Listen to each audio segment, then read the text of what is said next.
We'll go ahead and get started. I want to welcome everybody this morning to today's Community Affairs. We'll go around and introduce. I think most people know each other, but we'll go ahead and do that. And then we'll have Dan start his presentation.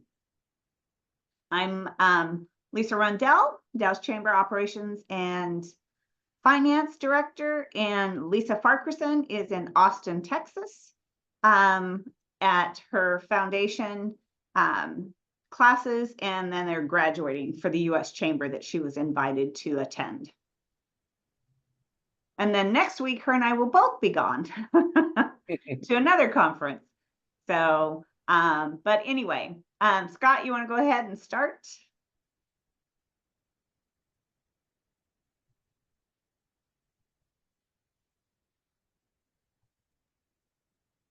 Scott, you want to go ahead and start? Introduce yourself. Yep, you're muted. I lost the screen for a second there, so sorry. Scott McKay. I am a community liaison for Circles of Care, which matches older adults who need periodic support with volunteers. And as all nonprofits go, we are looking for volunteers. So, and then, okay, that's enough. Thank you. Okay. David? Yeah, good morning. I think y'all know me, Dave Peters, Columbia Cascade Housing, Mid-Columbia Housing Authority. We're moving forward on a couple of bigger projects, Rand Road and Hood River, 130 apartments. And one that's getting more momentum here in the Dalles. We're kind of adjacent to the transportation center where DeHart's Market used to be. That one they hope to be building as early as 13, 14 months. It's more likely a year past that, but that's kind of the if everything moves perfectly, it could be under construction that started as early as about 13, 14 months. And then in the Housing Resource Center, we continue to work on projects. We got right at about $1 million in down payment money out in this last year and a half. So we're continuing to finish up that project and in line, hopefully, to get more money by the end of the year for that same thing. Thanks. Becky?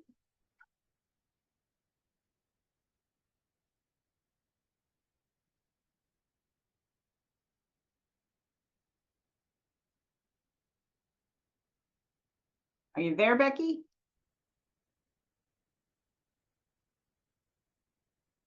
Okay, we'll move on. Jill? Good morning. I'm Jill Amory, your assessor and tax collector for Wasco County, and don't really have any exciting updates. We're just doing our seasonal thing. Okay, thanks. Phil? Good morning, Phil Brady, Wasco County Commissioner.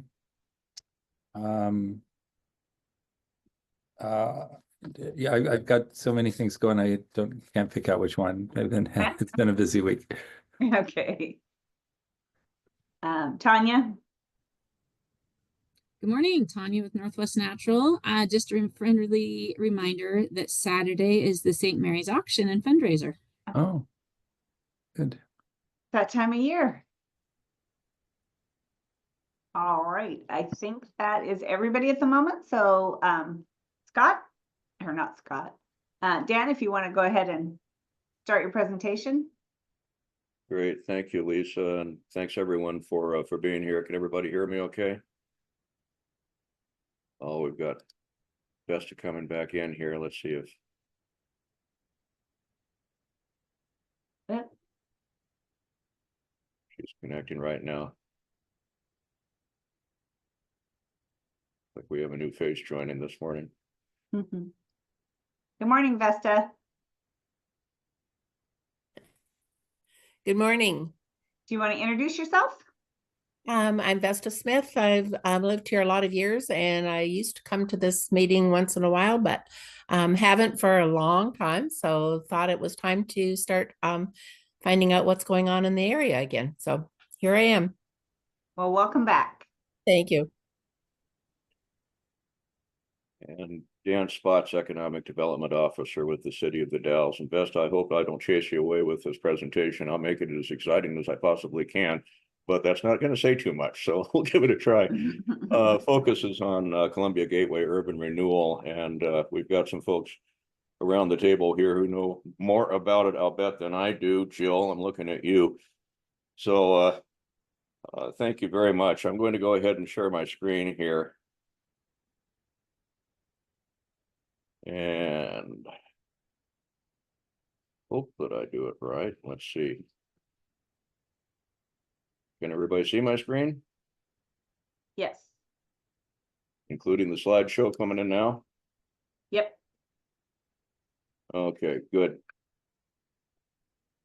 So Columbia Gateway Urban Renewal, the focus of this discussion is right there. What is tax increment financing, things like maximum indebtedness, effect on tax districts, and most importantly, where are we going with this? Projects past, planned, and possible. So this past December, and really over the course of the past year, leading up to a decision by City Council in December, the Columbia Gateway Urban Renewal District was able to expand its what we call maximum indebtedness. And that's kind of a scary term because you immediately think that we're incurring new debt for the district, when in fact it's something a little bit more complicated than that, quite a little bit more. First off, let's a little bit of history. Columbia Gateway Urban Renewal District was established by the City Council back in 1990. It's been around a long time. The idea is to remove blight in the district, and the district has boundaries that are different from those of the city limits. Back in 1990, it encompassed almost the entire city. Measure 5, subsequent measures did some unexpected and unanticipated things to that, and with the upshot that a bond that had been achieved back around 1991, I think it was, had to be defeased almost immediately because of the effects of that. There had been 2 school districts, of course, we all remember District 9 and District 12. There was an inequity that was accidentally, basically, an inadvertent effect of the tax measures that created an inequity between the 2 districts. And I'm not up on all the details on that. I know there was a challenge to the existence of the Urban Renewal District. The upshot was that basically anything within School District 9 was taken out of the district, and it set things back for a good number of years. So really the first big project that was achieved with urban renewal wasn't until 2002 with the 2nd Street reconstruction project. So let's talk a little bit about the mechanism here first. First off, here are the districts that we have across the state of Oregon. And this slide and many others in here, I owe a debt of gratitude to Elaine Howard. She's a statewide consultant that's been helping us through this process. She is the expert on urban renewal in the state of Oregon. See, the different sized dots talk about the number of different districts within a municipality. Portland, of course, having 16. We have 1 in the Dalles. City of Hood River has 3, I believe. Yeah, 3, including 1. Actually, this map might be, I guess it's still current. They have had 4. They've closed 1 and started a new one. Here's the graph that really shows how this works. And Jill, set me straight if I lead folks astray here. But I want to, let's see, where's my pointer option? There we go. 10. I just discovered this neat little thing on my computer here. So that straight line down there, not the crooked line that I just drew, but the one behind it, that's referring to the base tax level at the time, in our case, at the time in 1990 when the district was established. So the tax valuation of the district provides a basis for what we call tax increment financing. TIF is when you take any tax revenue generated within the district and you do not create a new tax, but you divert taxes that would have gone to the taxing districts and send those into the urban renewal district instead to fund projects. Typically, it will repay a bond measure that's been incurred early in the district. And of course, this definitely has an effect on the tax districts, obviously. But the idea, The idea is that through doing that, you are funding projects and creating improvements in the community, whether through public or private investment, that would not already have occurred. And there's always a little bit of element of speculation in there. This line here shows the revenue foregone by the districts, but that would have occurred, the growth in tax value that would have occurred if urban renewal had not happened. And again, it's a little bit speculative, because up here you have another line up there. Sorry about my crooked lines there. Theoretically, that's the value that would have increased with urban renewal investment. So what is the gap here between these two? And that's where we do our best estimates at judging how much was the value down here and how much has it increased up here over the course of time. And in this case, we're talking about 30 plus years. The important thing, the key thing, is over here, this line. That's when the district terminates, and the additional revenue goes back to the districts. Down here, this area, that revenue certainly would have gone to the districts anyway. Up here, this is the area that we're focusing on. What would have happened? This is what happened with urban renewal as a result of urban renewal. Again, there's an element of guesswork, speculation, estimation involved here. But historically, across the urban renewal districts in Oregon and in ours, you can show a value gain in urban renewal that would not have occurred otherwise. Yeah, can I have a question on this? Yeah. So as I understand, there's two orange areas, orange, solid orange, and crosshatch orange. Right. And both of those, well, actually, okay, I understand now. The crosshatch orange goes to the urban renewal district. The solid orange is hypothetical. Both of these go to the urban renewal district up until the time the tax, and up until the time the district terminates. The crosshatch is without an urban renewal district. So this is the gain that was occurring naturally without the district. The solid orange is with the district. Okay. Yeah. Okay. So again, it doesn't create a new tax, but it does divert taxes from taxing districts. You have a frozen base and you continue to receive taxes from the frozen base. So what do you do with it? This is probably the biggest, most visible by far success story. And I want to focus on an important factor here. Urban renewal doesn't do it all by any means, shape, or form. It contributes to other investment sources, in this case, private investment, Sunshine Mill, of course. And so much time has elapsed since the district was formed. I think it's important to try to remember those before scenes, what things used to look like and what they do now. So, you know, a good case in point there. This was an acquisition by the district originally. The district purchased the building and then sold it with a loan to the developers. Of course, James Martin and his family, and they continue to develop new plans for this. So stay tuned on that one. This gives you the timeline, though, of the substantial amendment process. So take this next slide. Yeah, I'll stay on this one. Going back to maximum indebtedness. MI is another way, I think a more accurate way of putting it is spending authority. So the first several years of the district, there was no limit, basically, or very, very difficult to pin down a limit on what that authority might be.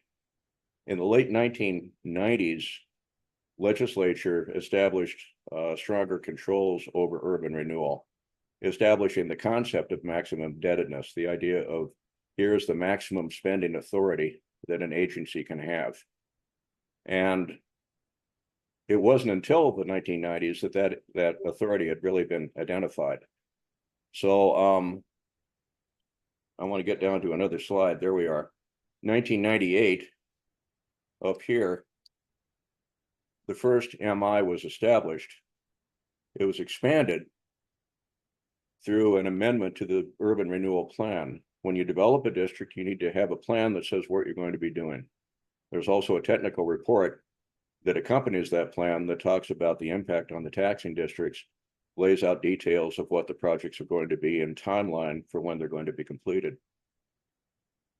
So this $29 million that we had established through an amendment in 2009, again established by the city council, that spending authority basically had been running down since then as we invest in projects since 2009, and basically going back even to 1998. There have been some projects that have been on the books for a long, long time. By this past year, we determined we had about that much, 2.2 million, left in spending authority, which was less than we had anticipated. It wasn't until we did some fiscal analysis internally, went through some history of the agency, that we realized that we were getting pretty close to the deadline on this. And we had projects that still needed to be completed. One big one in particular on the public side, and a number of private ones that would be good to complete in order to basically justify what we've been doing with the district. Not only what we've done historically, big projects like a cruise ship dock, we've helped with that. The roundabout Sunshine Mill, the Sunshine Mill itself, the underpass beneath the freeway to connect the downtown to the river. Those were all projects in which urban renewal participated. They didn't fund the entire thing, but it was a mix, state, federal, urban renewal funds. Anyhow, down to about 2.2 million in 2024.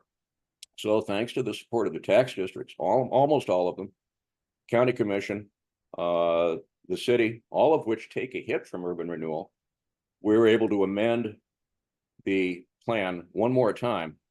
And I say once more, because of the way state law is written now and the timing of the last substantial amendment in 2009, only one additional substantial amendment could occur, and that's the one that was approved by City Council in December.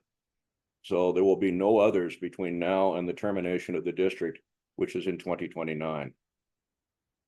This is about how much we anticipate collecting annually through tax increment financing. This again is that diversion of tax revenues that would have gone to the tax districts that instead goes to the urban renewal district. And this does fluctuate, as Jill will attest, but the trend tends to be upward. So this is the new maximum indebtedness that we have. That's the amount that we cannot exceed. And basically the additional revenue that means, it's about 6.1 that was through the substantial amendment added to the 2.2 that we had already. So that gives us about 8.3 to invest. I'll go back here, goals and objectives. There's a lot there. This is going to be, of course, on the slide deck on the recording. And I'll put a link in the chat box that goes to the urban renewal site. And you can go through all of this, but the key thing here is, as part of this process this past spring, we revisited all of these goals and objectives, reordered them, simplified them. There were probably twice this many when we started, and trying to focus throughout on the idea of improving tax value in the district. It doesn't necessarily mean that tax revenue will increase as a result of a particular project. That may or may not happen. And that's something that we tended early on to kind of say, oh yeah, it's guaranteed. No, that's not right. There's a general tendency for revenue to increase as a result of urban renewal projects, but it varies project by project and tax year by tax year. Jill, again, set me straight. So what is the effect? And you can see that it's significant.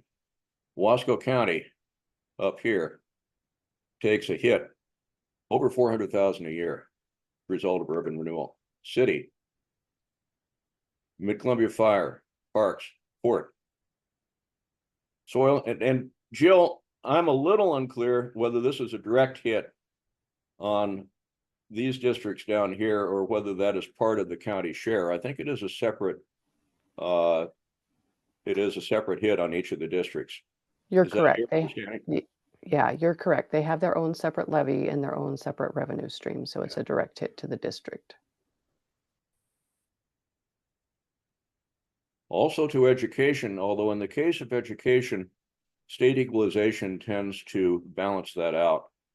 Usually what districts on the education side receive in additional to anticipated revenue, they lose in state support, and conversely, what they lose, they gain in state support. So it tends to equalize.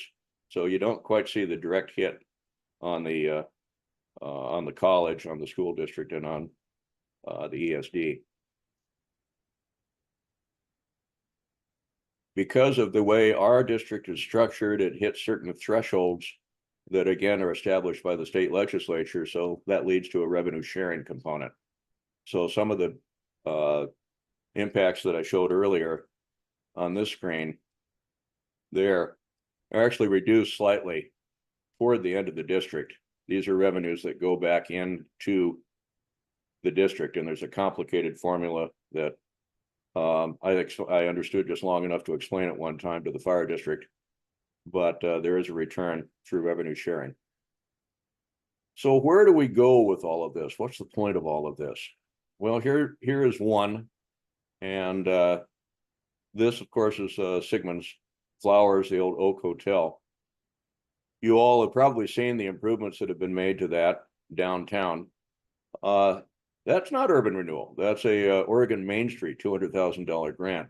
What will be urban renewal is 4 new apartment buildings in the upstairs of this building. That is a project we likely would not have been able to take on without the substantial amendment. What have we done in the past? The cruise ship dock, again, urban renewal contributed to these. I'm not saying that urban renewal did it all, but without urban renewal, but for urban renewal, it would have been more difficult, if not impossible, to pull these things off. Remember that we had no connection to the riverfront at one point. We had no cruise ship dock. The Commodore used to look like that, and it was full of pigeons, and there was nothing in there, right across from City Hall. Now it looks like that.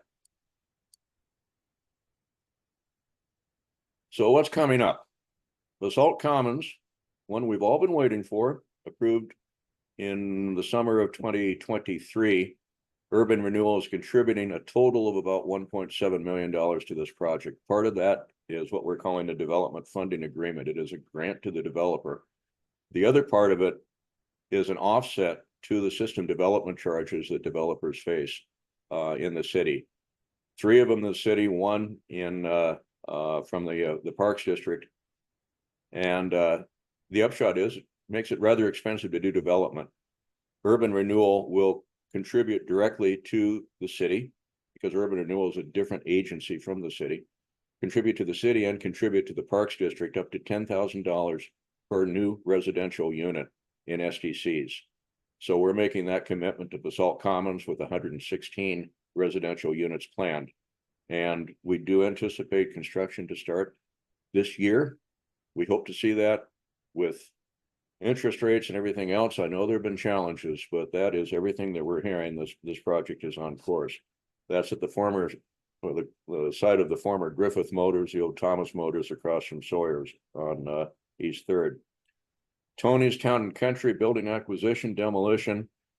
Here's a project that's been a difficult one. Urban Renewal bought this building many years ago. I think I was still on city council. I'm not sure if I was or not, or just leaving.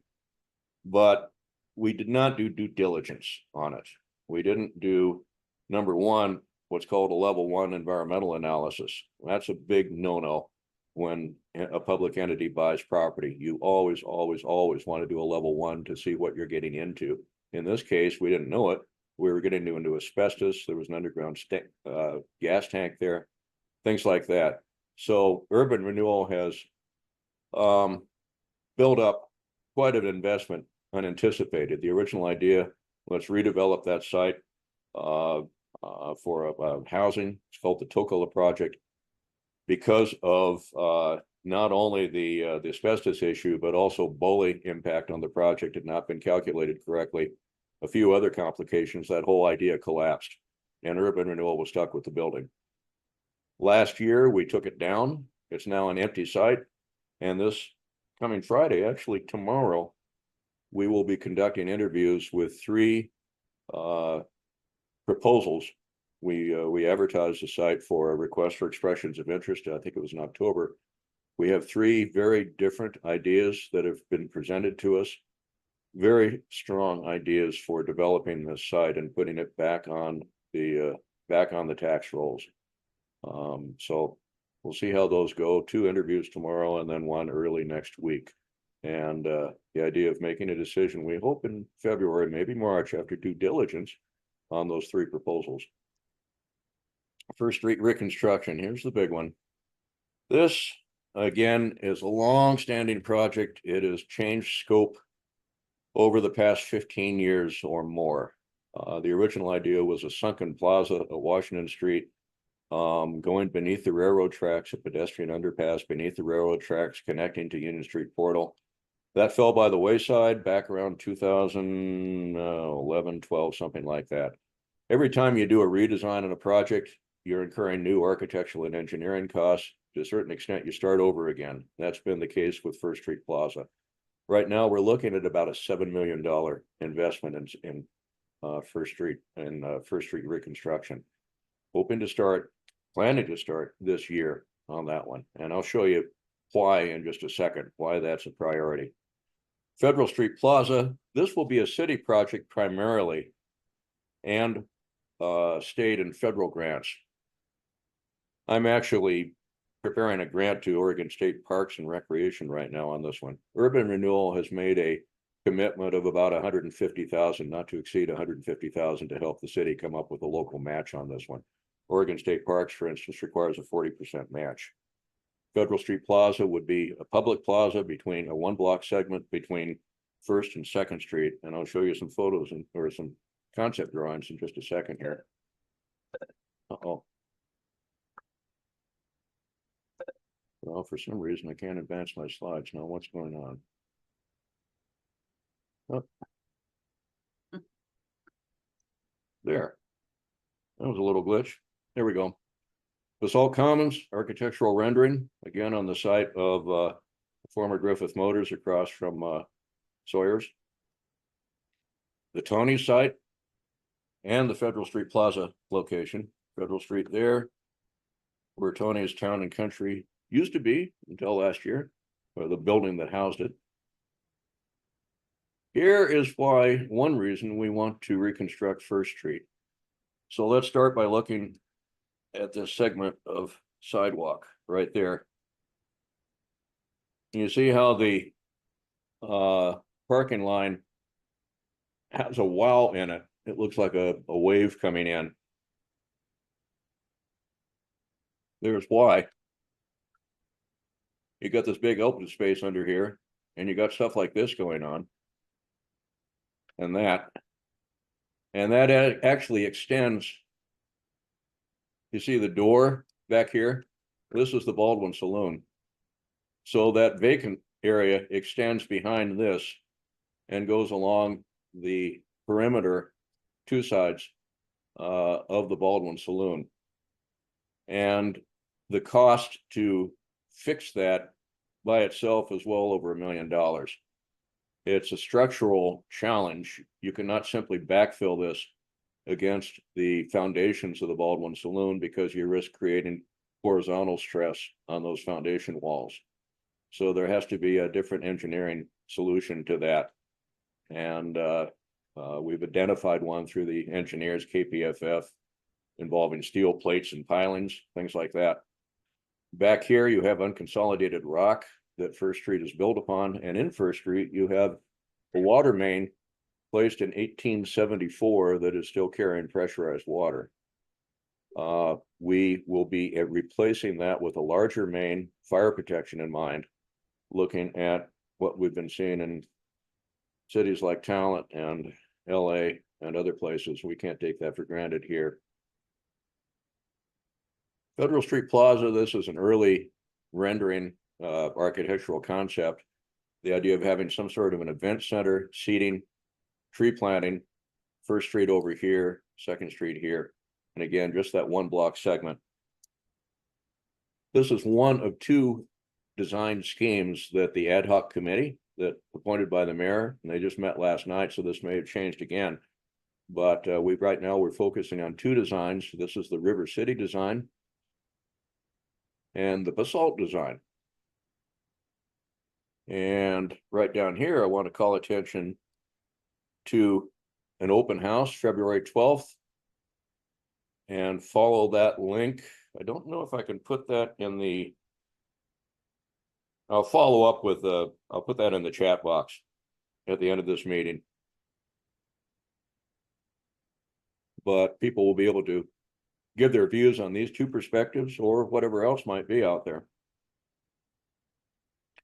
There are other projects that we've identified. So over the past couple of, well, year and a half, I've been talking to downtown businesses with the idea of identifying projects that we can invest in urban renewal, again, with that district terminating in 2029. So we've got additional revenue coming in. How do we do it? How do we justify those? What value do we return to the community as a result of the urban renewal district? I mentioned Sigmund's Hotel earlier. Project A here, that's Todd Carpenter. That's the recreation building. Todd would like to put upper story residential up there. He's already hired 23 employees with minimal urban renewal investment. Todd has done most of this work and financed most of it on his own. This one, Project B, that's Sigmund's. This one, Project C, is the Mint. Discussions with Tim, and that one's going to be a little bit more challenging, but here's a building commissioned by President Lincoln. Let's see what we can do to get back into broader service, especially with Freebridge in there looking for a commercial kitchen. The rest of these, every one of these is a business. It represents a conversation I'm having with the building owners. Can't really put level of detail in a public document yet, but all of them we hope to kick in. Can't do them all right away because urban renewal is a cash flow thing. We don't have $8 million right away. We've got 8 million spread between now and 2029. And so we need to budget these projects, but the idea of anticipating plugging them in and inviting new ones. So we'll be doing a invitation, a mailing to businesses in the urban renewal district, inviting other projects. In fact, I just visited one about 2 days ago. What have we done with urban renewal over the years? This is an interactive map, and my appreciation to Wasco County GIS. Open up another document here. Hey, Dan, can I ask you a quick question based on that last slide? Yeah. So I'm just curious, are most of those retail or properties such that the ownership is local, or are you finding those are the properties most interested in improvement versus, ownership that's out of state or out of the region? Local ownership. I'm talking to people here in town. Gotcha. That's good to hear. Yeah, I am. I'm looking again at these, and I can't think of a single one where it's out of town. One of these, which one is it?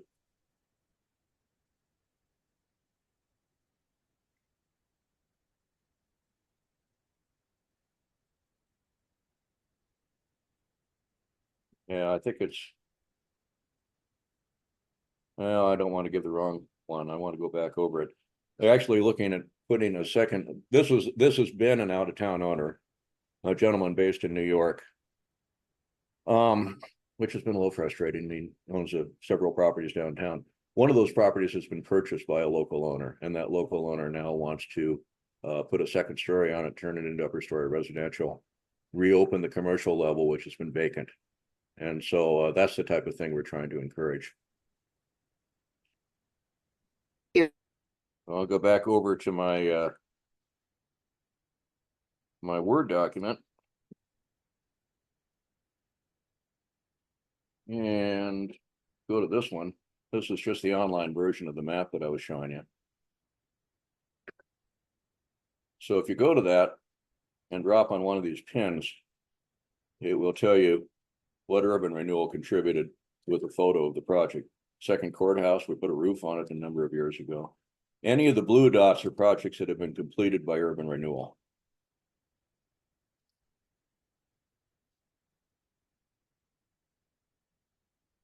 Probably about 72 projects, most of which have been completed. Purple dots are potential projects. Orange dots, projects in progress. 3rd Street streetscape, for instance. 4th Street. West Gateway. Actually, I take that back. Green are projects in progress, Dalles and orange, potential, and really down the road, conceptual. Here's one. I just learned that the Port District is creating a wharf committee to look at reestablishing the old historic wharf. Those pilings, many of us remember the old dock that used to be out there, built back before Bonneville Dam was constructed, eventually removed. From an urban renewal perspective, wouldn't it be cool to have a river walk or some sort of a plaza out there? So that's a long-term project, well beyond the scope of the current district, but something that we might look at sometime in the future. Anyway, I'll put a link to this map in the chat box, along with links to the district and a documentation site that talks about those plans I talked about earlier, the urban renewal plan that goes into great detail on these projects, and the technical report that talks about the impact on the tax districts. And that is the end of my presentation. I'm going to go ahead and stop share here. See if I can address any questions.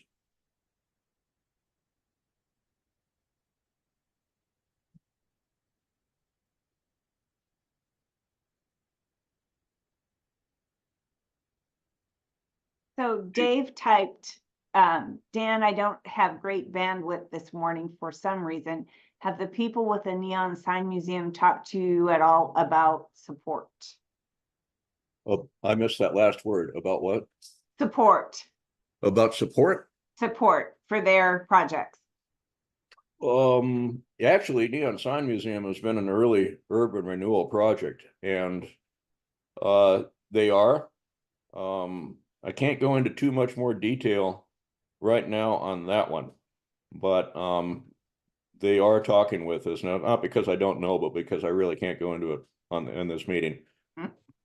I will say from a different perspective, and this is something I'll talk about in another month or two.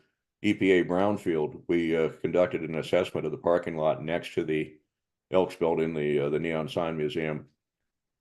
They had some oil that was seeping into their basement, and through the EPA Brownfield previous grant, we got a new one. With the previous grant, we were able to tie that down, and there was no tank. There had been some seepage that was being pushed in. I think I heard a geotechnical explanation for that made sense, and it has been resolved. So that means that they were able to take the carousel horses and start to renovate those in the basement. They'd like to have a public education program involved there. So that work is going forward last time I heard. Of course, they've got the carousel, and the carousel is still in storage. That's going to be an exciting project. I know they're fundraising on that one. Yeah. And Dan, understanding that a large part of this comes from the owners and themselves, does that each project takes a lot of money and work to do the design and engineering? Does urban renewal support that, or does that borne by the owners? Urban renewal can support that. I didn't go into any detail on it in this presentation, but we have what's called the incentive program. And so we can support design and engineering. We can provide grants of up to $50,000 for commercial projects, up to $150,000 if at least one new residential unit is created. The reason I didn't want to go into too much detail is because in February, we'll be revisiting that program based on comments we've had from businesses. It's a little bit really not flexible enough. So those two programs I just mentioned, we hope to combine those into a single maximum grant, 200,000, whether or not you do upper story a new residential unit. Trying to boost our ability to invest a little bit more, but design and A&E, architectural and engineering, if it leads to construction. That's another tweak we need to make in the agreements that we've had. We don't really have deadlines, performance measures. So we want to look at modifying the agreement template that we have to put those deadlines and metrics in place. Another question. If a public agency, not a government, but a nonprofit, wants to upgrade a building in the district, can they receive urban renewal funds for that? Case in point would be the Civic Auditorium. It's benefited significantly from urban renewal through the years. One of the amendments, I think it was in 2009, it might have been earlier, probably 2009, did give urban renewal the ability to invest in nonprofits. It's not our preference right now because that does not do anything for the tax base. Of course, neither does the First Street reconstruction project, but it's a pretty significant public need out there. The answer is maybe, I think, if a compelling case were made, but I don't know that there would be a lot of support for that from the board, but you know, I shouldn't say. Thank you. Good question. Dan, I have a question for you. You said the deadline on this is 2029? That is when the district terminates. And so does that mean all the money has to be spent and invested by that time, not necessarily paid back? Anything that is not invested at that point is distributed among the tax districts. Oh, gotcha. Yeah. Okay, that makes sense. And then are there limitations on the number of times a site or a property owner can apply for this funding?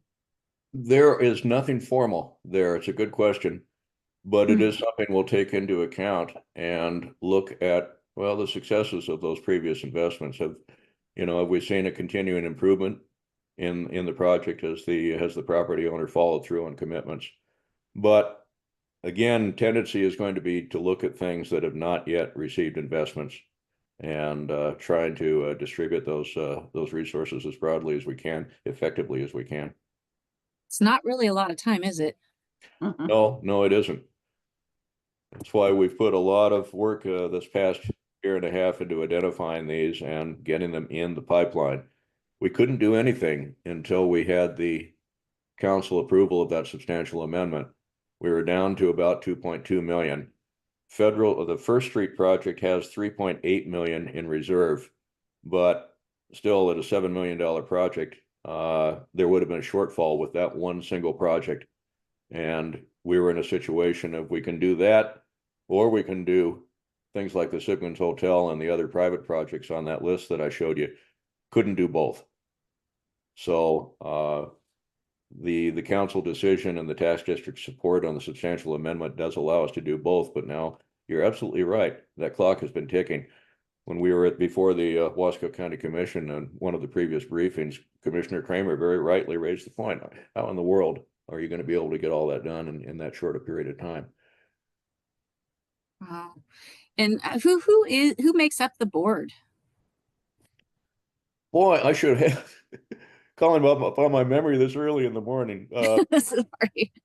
Stacy Coburn, Commissioner Hagee, Ben Ring, Darcy Long, Fire District.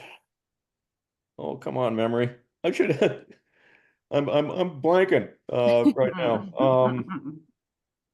Kristen Lillebeck. Marcus Swift from the Parks District. Dan Richardson. Dan Richardson, thank you very much. I should not forget one of my own counselors, Tim McLaughlin, Counselor Tim McLaughlin. Basically, members of the city council, and then one from each of the affected tax districts, and then 2 citizens at large. Thanks. Walt from the fire district. Come on. I'll remember it. I remember his last name. It's too early. Denstedt. Danstedt. Thank you. Appreciate it. I imagine that might be like, I'm guessing that on the city website or something, there'd be a location that lists that. Yeah, If it someone should wanted be. to revisit it. It should be on the on those links that I just put in the chat box. Urban Renewal, that bottom one. Check that out. If they're not there, we need to get them on there.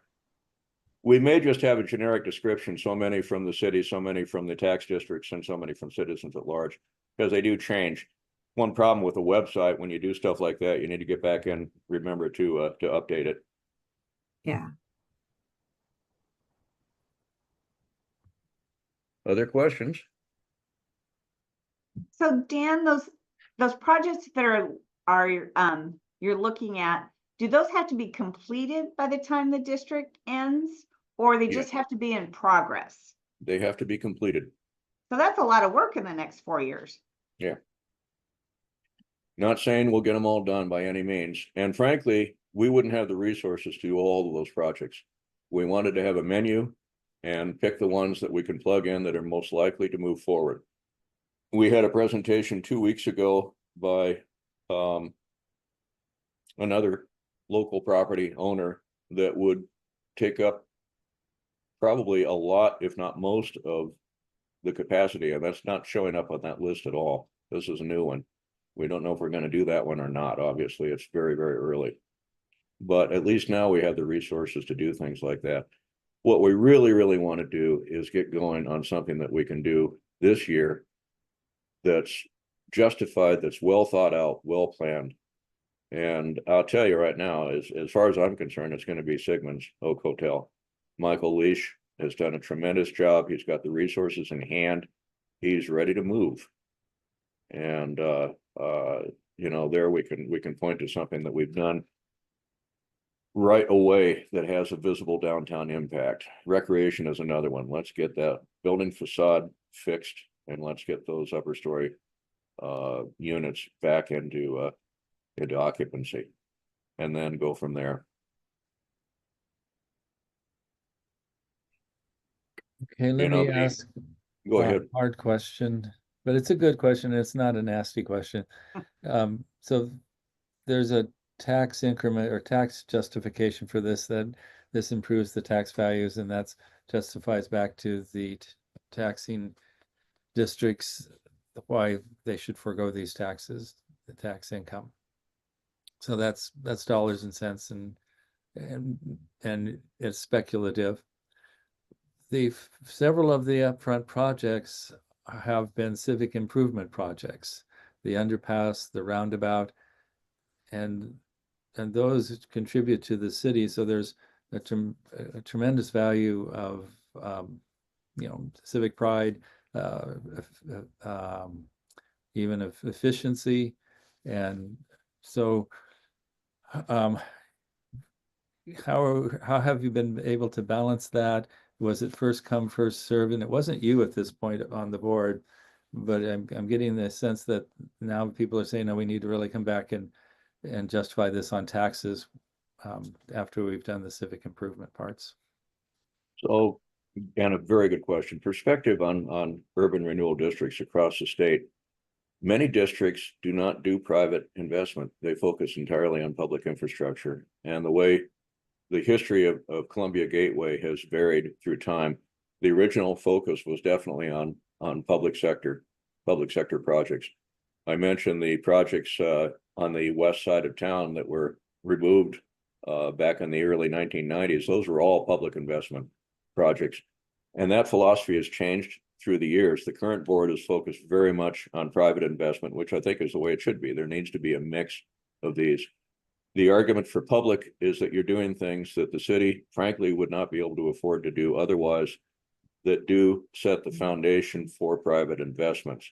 Second Street reconstruction in 2002, I think led to some above ground visual improvements as well as below ground infrastructure improvements that supported the growth of private businesses. I'm thinking of Tom Wood's place on East Second. The Sunshine Mill was an acquisition by the agency that turned into a private investment. And so that's kind of a mix of things.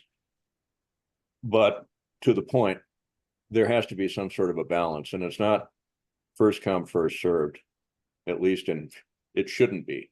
I won't say that probably hasn't happened through the years. Tony's Toccola project comes to mind.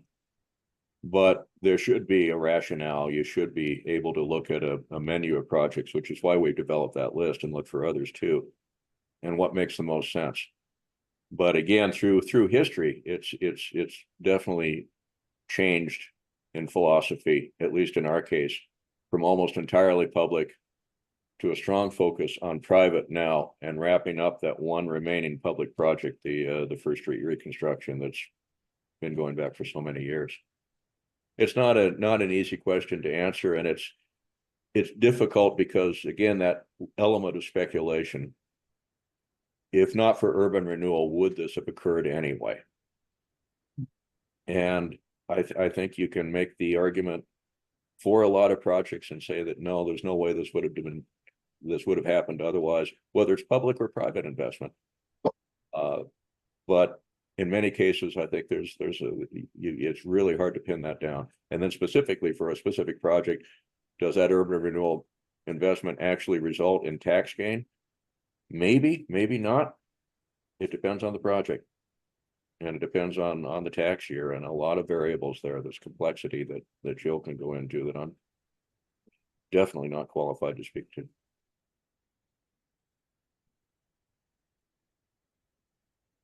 Thank you. That was as good as answers can be. Yeah, I It's danced around that one, not- Phil. I wish I and it- could and it- have and it- something tidier. That is interesting how it shifted, and having a statewide perspective is interesting. Dan, is there any more conversation about Second Street living in the building, which I don't know the name of the building, but it's on East Second and Washington, across from Hampton Furniture? I think that's Hampton Furniture. Like in the 300 block, the eyeglass place is on the corner, but just there was offices years ago. It's on the north side of the Sunflower. street. Yep. Sunflower. That's on the project list. It That's is. Okay. The Pioneer Building. There you go. Yeah. Yeah, That the one. Pioneer Building. That is very much on the list. The property owner wanted to put upper story residential, and this has been about 3 years ago. And this is a Portland-based owner, by the way. Better than New York, though. Yeah. But he wants to do some pretty significant, and he ran afoul of a couple of things. I think there was a seismic issue, and then also our own Historic Landmarks Commission. That's an historic building, and doing the window treatments that the HLC wanted would have added about $300,000 to that project cost. I've talked to him a number of times, to his broker, to him directly. You have a partnership there, and I think there's willingness to stay in the community and to invest. And right now, that's where we are with that building. It's on the list. It's going to be one of the ones we would like to accomplish. We need to nail that down now that we have the substantial amendment. He knows that has happened, and we are talking via the broker right now. Building has been on the market. I think it may still be on the market. So I would really like to see the current owner stay in the community. Thank you.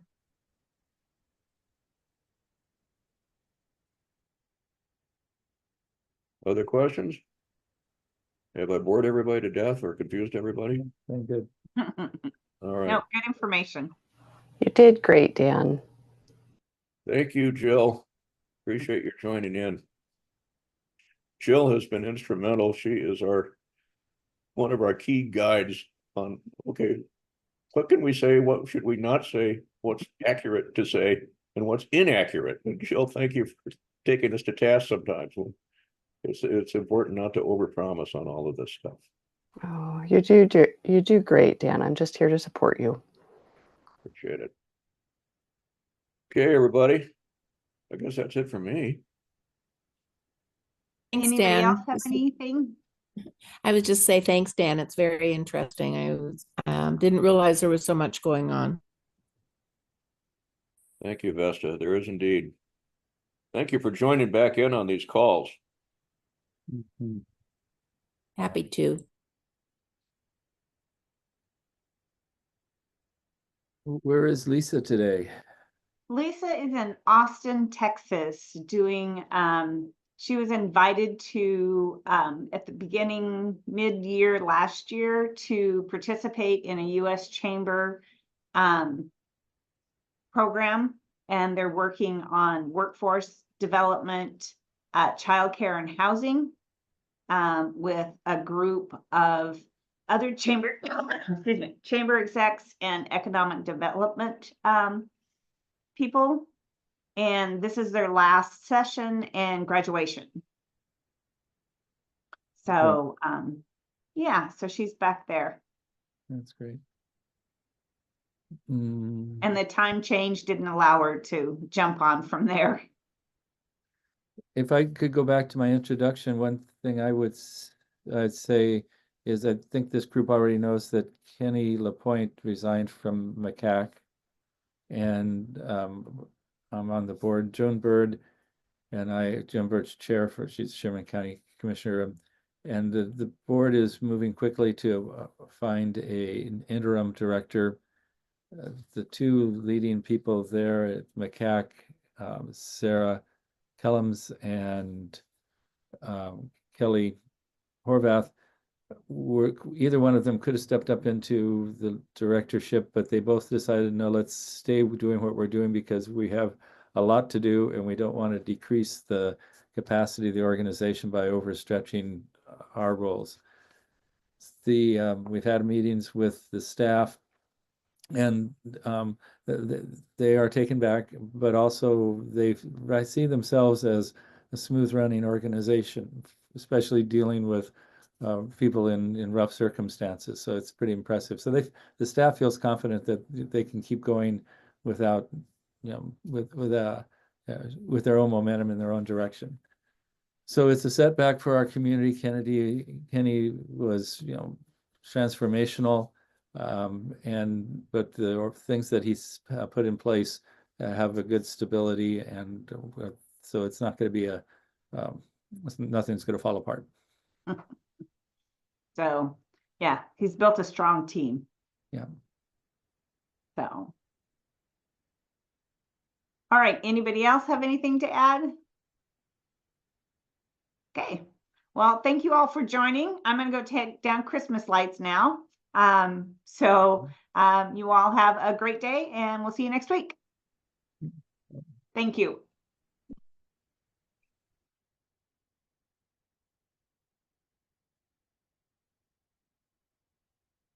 Thanks, Dan.